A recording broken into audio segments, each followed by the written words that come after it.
Welcome back everyone. We are reading chapter 15 today, The Forbidden Forest. It is going to be read to you in 3 parts. As I always say, tell me what has happened so far in the story. Summarise for me what's happened. There's a very big difference between summary and retell. I know people talk about doing a retell, but a retell is saying exactly everything that has happened. And considering we've read 259 pages, I won't have time to listen to you do a retell for me. And the important part of summarising is picking out those key points, those main details, and putting them in chronological order, which you've heard me say a lot recently.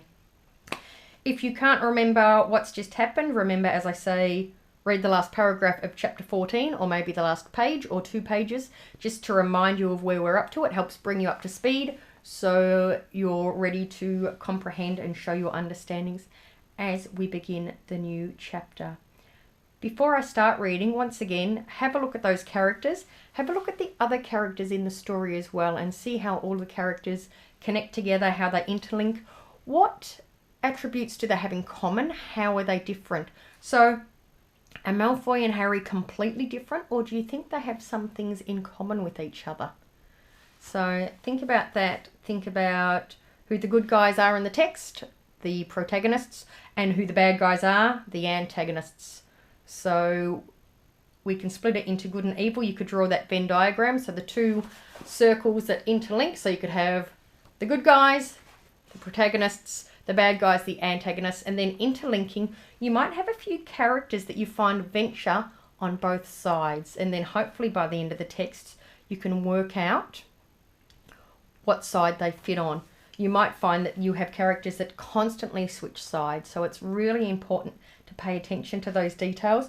Where's your evidence? So how have you inferred to decide where that character sits as part of the story? So without further ado, let me start. We are on page 260, chapter 15, The Forbidden Forest. Things couldn't have been worse. Filch took them down to Professor McGonagall's study on the first floor, where they sat and waited without saying a word to each other.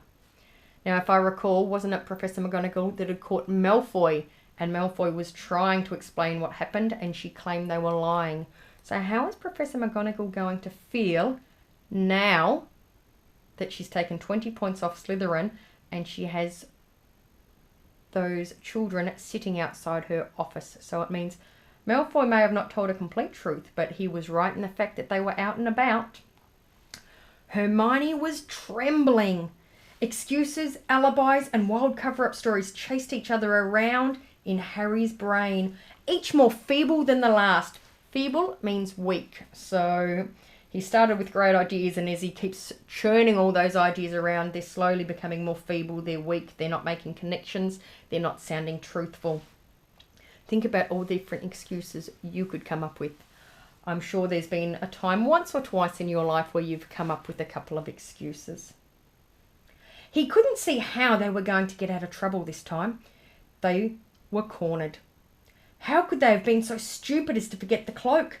There was no reason on earth that Professor McGonagall would except for their being out of bed and creeping around the school in the dead of night, let alone being up the tallest astronomy tower, which was out of bounds except for classes. Add Norbert and the invisibility cloak, and they might as well be packing their bags already. Now, Harry's already had those feelings before when he rode the broomstick when he wasn't meant to. So he's used to that. Think about Hermione, who is that student who wants to do so well because she's a muggle. Or because she's a mudblood, isn't she? She wants to impress. She wants to be there for the second year, and how she's feeling. And Harry thought that things couldn't have been worse. He was wrong. When Professor McGonagall appeared, she was leading Neville. "Harry!" Neville burst out the moment he saw the other 2. "I was trying to find you 2 to warn you. I heard Malfoy saying he was going to catch you. He said you had Harry shook his head violently to shut Neville up, but Professor McGonagall had seen. She looked more likely to breathe fire than Norbert as she towered over the 3 of them. "I would never have believed it of any of you.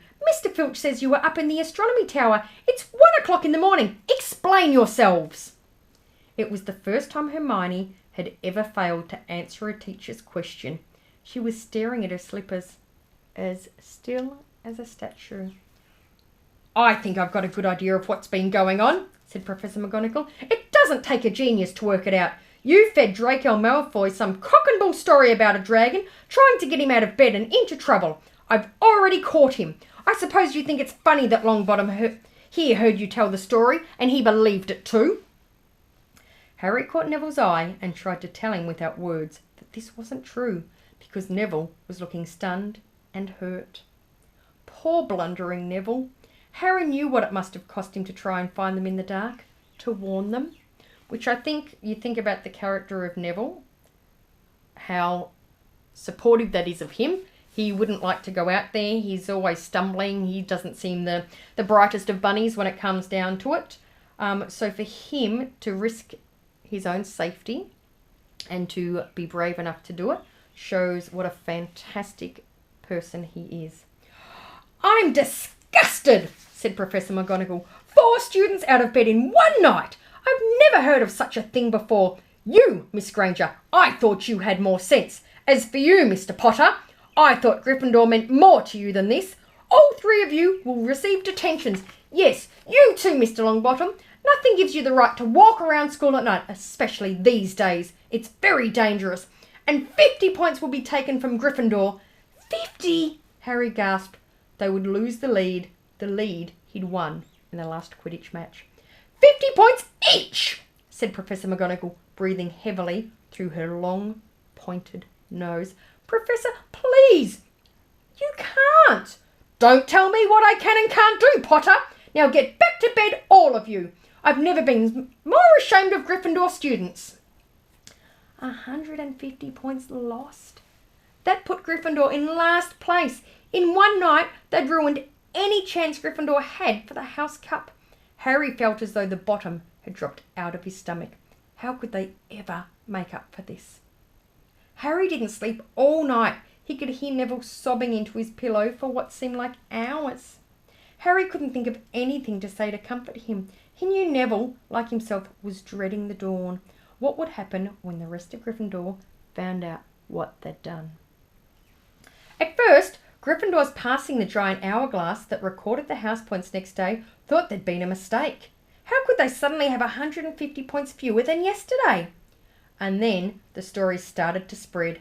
Harry Potter, the famous Harry Potter, their hero of 2 Quidditch matches, had lost them all of these points.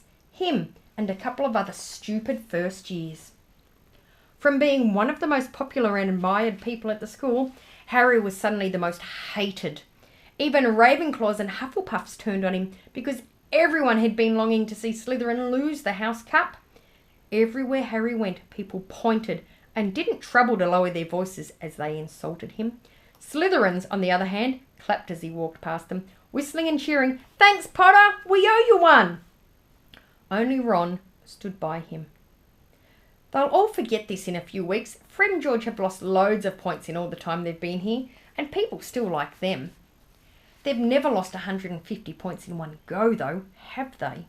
Said Harry miserably. "Well, no," Ron admitted. It was a bit late to repair the damage, but Harry swore to himself not to meddle in things that weren't his business from now on. He'd had it with sneaking around and spying. He felt so ashamed of himself that he went to Wood and offered to resign from the Quidditch team. "Resign?" Wood thundered. "What good will that do? How are we going to get any points back if we can't win Quidditch?" But even Quidditch had lost its fun. The rest of the team wouldn't speak to Harry during practice, and if they had to speak about him, they called him the Seeker. Hermione and Neville were suffering too. They didn't have as bad a time as Harry, because they weren't as well known, but nobody would speak to them either.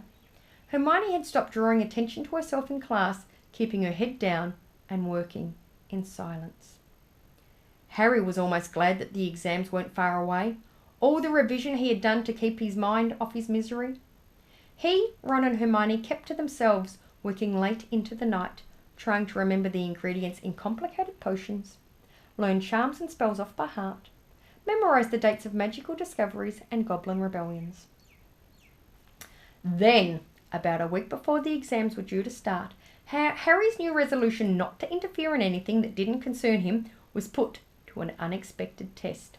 Walking back from the library on his own one afternoon, he'd heard somebody whimpering from a classroom up ahead. As he drew closer, he heard Quirrell's voice. "No, no, not again, please!" It sounded as though someone was threatening him. Harry moved closer. All right, he heard Quirrell sob. Next second, Quirrell came hurrying out of the classroom, straightening his turban. He was pale and looked as though he was about to cry. He strode out of sight. Harry didn't think Quirrell had even noticed him. He waited until Quirrell's footsteps had disappeared, then peered into the classroom. Harry was halfway towards it before he remembered what he'd promised himself about not meddling. All the same, he'd have gambled 12 Philosopher's Stones that Snape had just left the room. From what Harry had just heard, Snape would be walking with a new spring in his step. Quirrell seemed to have given in at last. Harry went back to the library, where Hermione was testing Ron on astronomy. Harry told them what he'd heard. "Snape's done it then," said Ron. "If Quirrell's told him how to break his anti-dark force spell." They're still Fluffy, though," said Hermione. "Maybe Snape's found out how to get past him without asking Hagrid," said Ron, looking up at the thousands of books surrounding them. "I bet there's a book somewhere in here telling you how to get past a giant three-headed dog. So what do we do, Harry?" The light of adventure was kindling again in Ron's eyes, but Hermione answered before Harry could. "Go to Dumbledore. That's what we should have done ages ago. If we try anything ourselves, we'll be thrown out for sure." "But we've got no proof," said Harry.